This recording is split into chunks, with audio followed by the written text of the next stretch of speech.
lunch kind of thing. For the members that haven't done this before, we don't know if we're going to get called in and have to do a little lifting tomorrow or something like that, so I wanted to clear out as much as I possibly could. My understanding is from various subcommittee chairs and my eyeball test on a certain thing, most of these bills should be ready to go. And we're going to start it off with Chairman Epps. That should be House Bill 451. Mr. Chairman. Thank you and welcome to Full Governmental Affairs.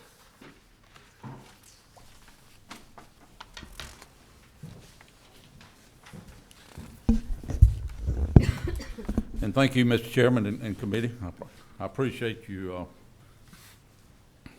giving up your done hour or lunch hour to give us consideration on this. We're working off LC 39-1587. And this is an issue that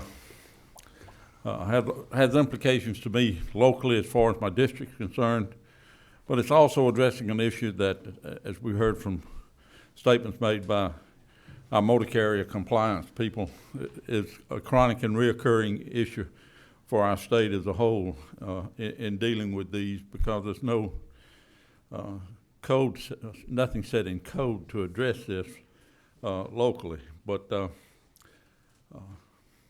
what HB 451 says is that any ordinance issued by a county or municipal corporation regarding a prohibition of travel on certain roads in their respective road systems or in the local government's respective road systems by vehicles having a gross weight in excess of 36,000 pounds, including the load, and having an overall length in excess of 30 feet, shall be allowed an exception for travel on the respective road systems of local government when such vehicle is making delivery of cargo on such road, proceeding to a location on such road to pick up or deliver, and then performing a service on such road. Particularly when traveling on such road, and the avoidance of this road creates a strenuous detour of 10 miles or more from the most direct route to and from a road within the state highway systems. More specifically, what I'm dealing with locally is a business that was established in 1961 is now being negatively impacted by a local city ordinance, and the city was chartered years after this business was established by establishing a signage of no through trucks on 7/10 of a mile of a city road, which is a contiguous part of a county road. On the county portion, the county local government allows them pick up and delivery on their portion of the road that they control by having a manifest which shows the driver's daily log, bill of lading, what they're hauling, and their destination.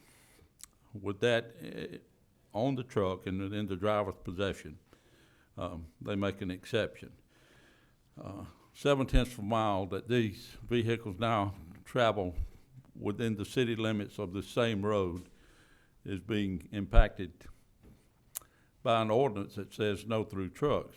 Or in other words, if the business was located within the city limits, then there's no issue with the city as far as the compliance, regardless of the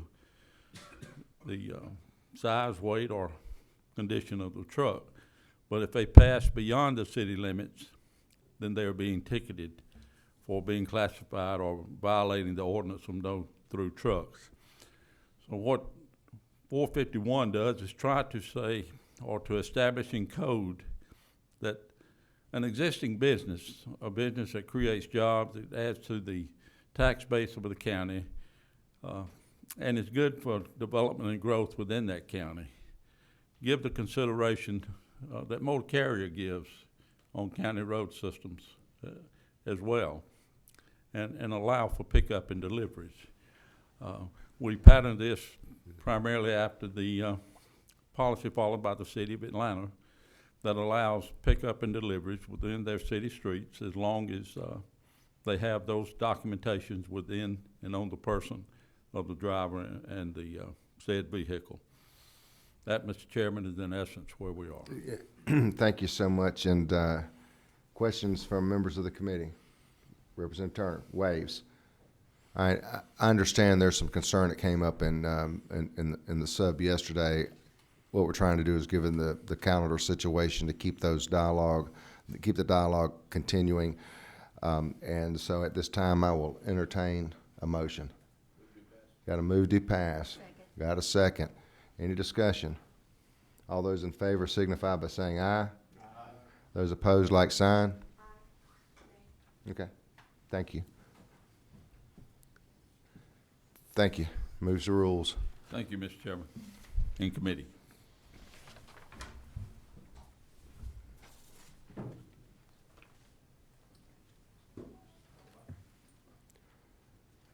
Is someone here to present on behalf of Representative Stovall? Mr. Chairman, I saw her. She said she's on her way over here, so if you All right. give her a moment. Thank you so much. Chairman Welch. Now, in the interest of full disclosure, this committee has had some questions as it relates to House Bill 493. I think we were looking at potential remedies. And so we're not going to, we've talked about this one for a couple of years now. So Chairman Welch, where are we? Yes, sir. We have done and worked with Legislative Council to examine the bill for, for any 62. 362. Yes, sir. Let's make sure everybody has the LC number you're working off of. And the issue that arises is just when a individual. So let me start over. This is the bill that shortens and eliminates the lame duck period for local governing officials at the county and city level. The bill contains a local opt-out provision where each city council or county government can opt out of this provision. Otherwise, under general law, that the elected officer would take office shortly after the election, within about a week to 2 weeks, so early part of November. The issue that came up in the full committee meeting was whether or not there would be a vacancy problem for a county commissioner, and that could arise if the county commissioner was seeking a state office, going to a higher elected office. But otherwise, for municipal elections and generally in most all other elections, there would not be a vacancy problem with this legislation.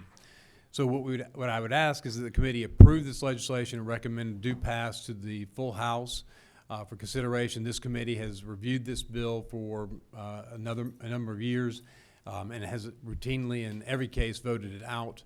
We've just made it even more permissive and added more local control to this version. All right, at this time, any questions from members of the committee? I will entertain a motion then. I'm sorry, yes, I need a motion to remove from the table. Mr. Chairman, I move that we remove this bill, House Bill 362 from the table. All right, got a motion to remove it from the table in a second. All in favor of taking it off the table, say aye. Aye. Those opposed? Great. Now, the chair will entertain a motion now. Move to pass, Mr. Chairman. Got a motion to pass in a second. Any discussion? All those in favor, please signify by saying aye. Aye. Those opposed, like sign? Nay. Nay. Thank you, Mr. Chairman. Thank Thank you, you. members of the committee.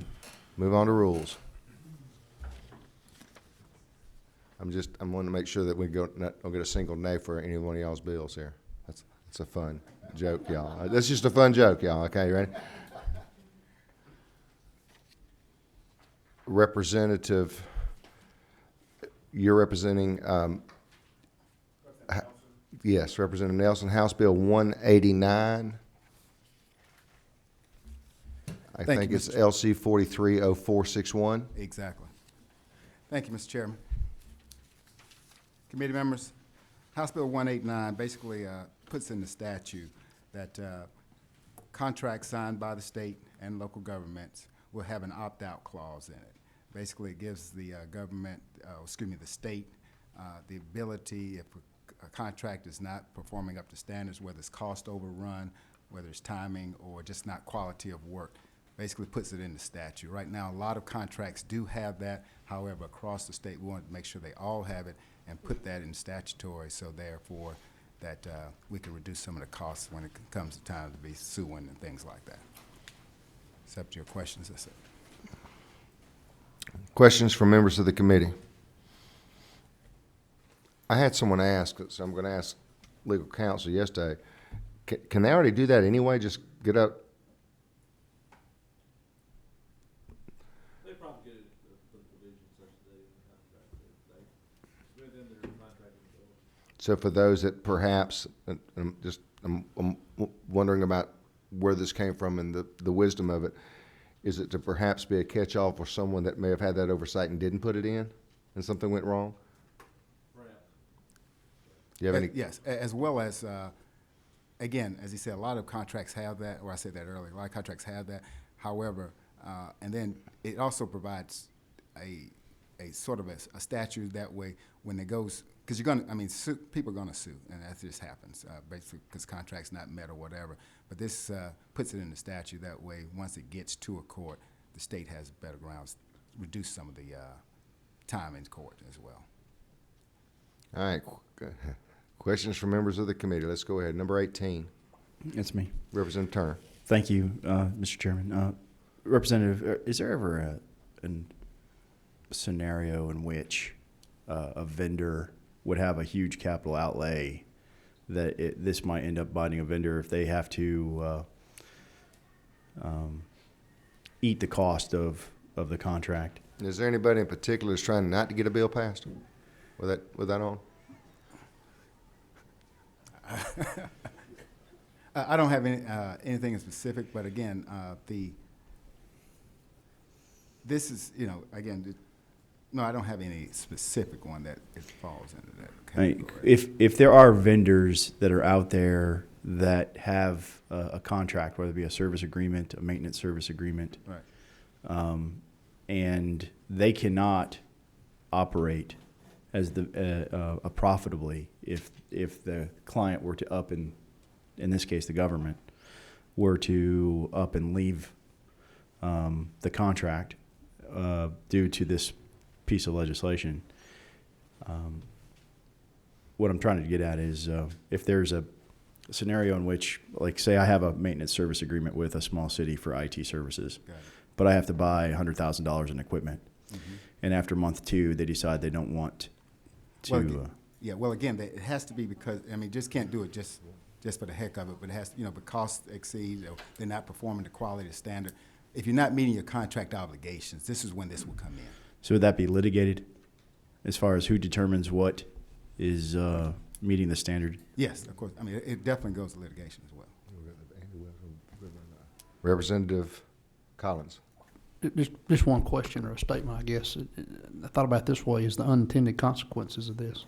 When you start having this in every clause in state contracts, the chance of maybe running the cost of those contracts up substantially, because there's always that fear that the state could pull the contract and the vendor could lose money. I mean, have you ever thought about that from a standpoint of what the unintended consequences would be?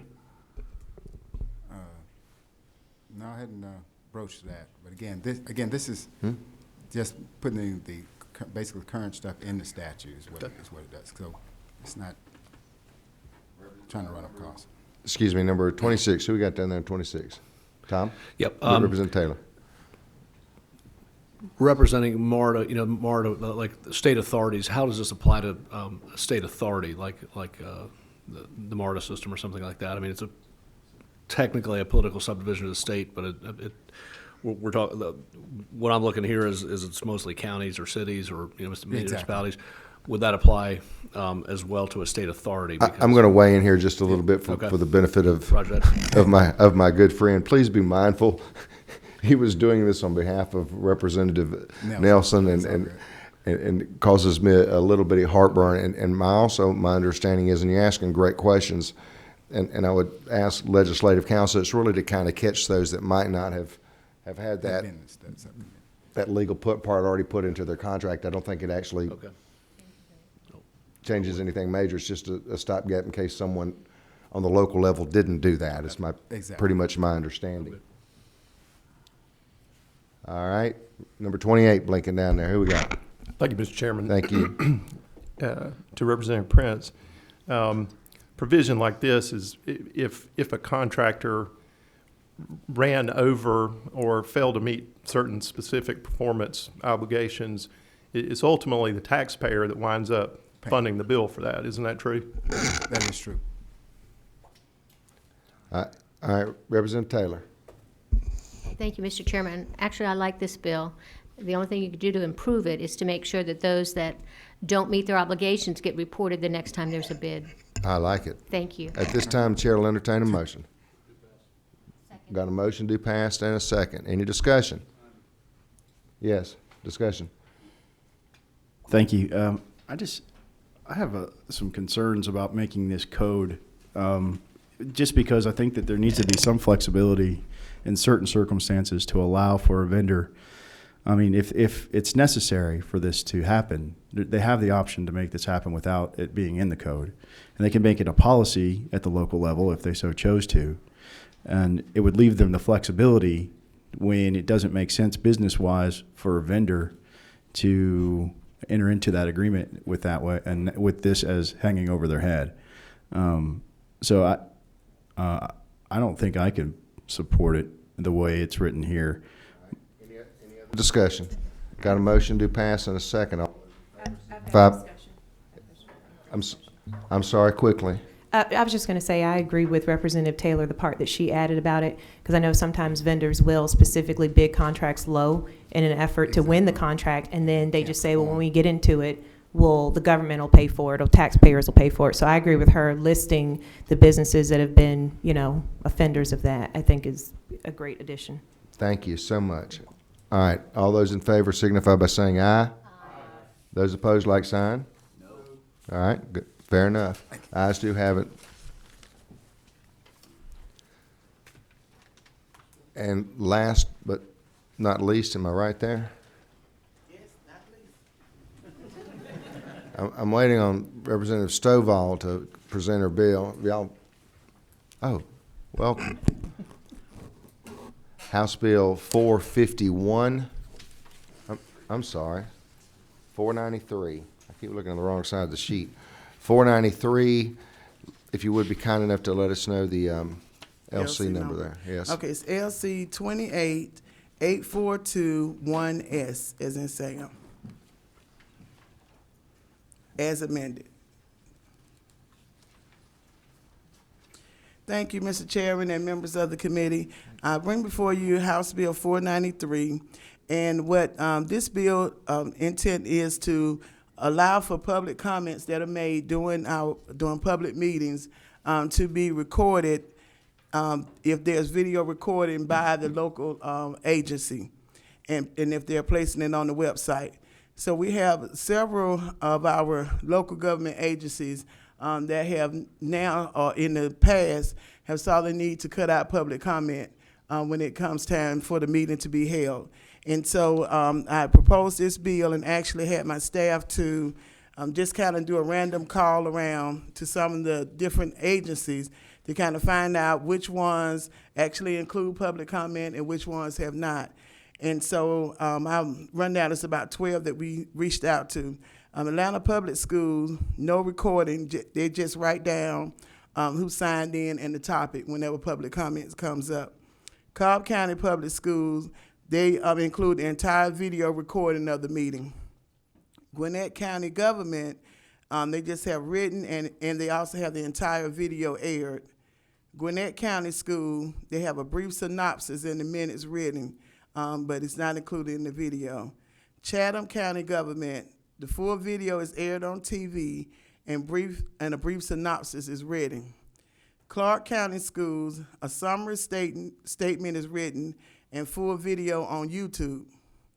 Valdosta City, a full video recorded and written, and is paraphrased as far as the statements. Lumpkin County School, you do not speak at the meeting. You have to speak before the meeting gets started, and nothing's recorded, written, or video. Macon County Government, they decide if it's something they need to write down, and there's no recording. Macon County Public Schools, they wasn't sure, they just think something is written. Fulton County government, the full video is recorded, and a week later, you can access written transcript. Fulton County schools, they post a video, but cut out public comment, and the only thing written is the person's name and topic.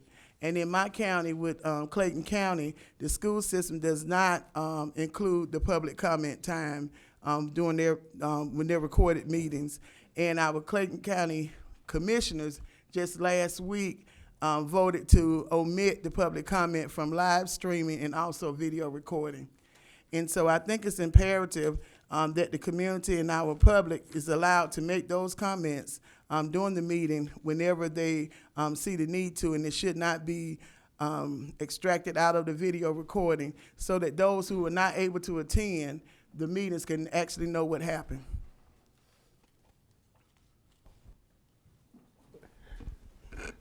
Thank you. I think we had some discussion. Chairman Brockwell, was this you yesterday? I think we limited the archives on and how long we ask a local to have to hold on to something and some other provisions. Can you briefly, because I think we discussed it, you didn't want somebody to 10 years later come back and say, where's that video? So briefly, what we're talking about here is what government entities specifically? Yes. County, city, and school boards, and they must hold it for how long? 2 years, And they not must, less than 2 and they years. must videotape the whole thing instead of just parts of the one that they may feel is most beneficial. Is my That's memory correct? Yes, that's Great. correct. Any questions of the author of the bill? Mr. Chairman, on line 27, it mentions that that these videos should be maintained for a period of not less than 2 years following the date of the meeting, so. So 2 That's- years is the limit, and the author was agreeable to that, I believe. Great. Any other questions, members? Chairman Powell. It's not a question, it's a comment, which I think that it's great that you require that all of the video be made available, which includes public comment, but, you know, there are always times that some of us may be embarrassed in a public meeting or don't like the way it's going, and if we could edit it, we would, and so this takes that temptation out, and I applaud what you're doing here. Thank you, sir. Representative Taylor. Real quick question. Does this mandate that every county government, so If you're doing it, you just could have the can't- town of Luthersville, Georgia with, you know, No, 3 city councilmen. if you're doing it, you 25 just people. gotta If make you're sure you doing do it okay, correct. Got it. All right, at this time, the chair will entertain a motion. Move to pass. Got a motion to pass. Got a second. Any discussion? The transparency bill. All those in favor, please signify by saying aye. Aye. Those opposed, like sign. Congratulations. Thank you. Appreciate it, committee and chairman. Now, Thank you. hold on. Michelle. Y'all know Michelle, and if not, there's something really wrong. That's my admin. She's gonna have something when you walk out, because we're gonna respect the state, but there's some lunch there, because I didn't know how long we'd take. You had some great questions, so you're welcome to pick up a box lunch if you want anything left over. I'll be more than happy to enjoy.